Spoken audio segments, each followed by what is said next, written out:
जय जगन्नाथ। आज स्वामी विवेकानंद विषय रे किछटा आलोचना करिबा। स्वामी विवेकानंद केबे एवं केउठारे जन्मग्रहण करथिले?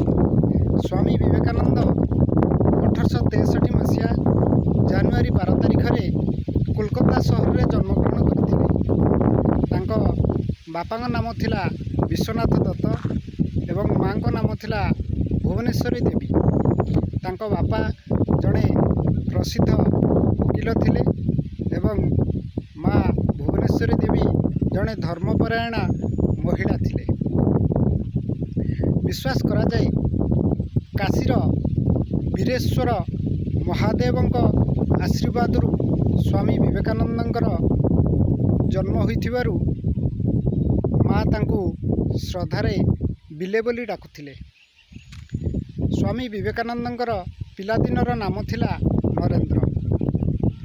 भारत मातार एही सुपुत्र 1885 मसीह बीए पास कले।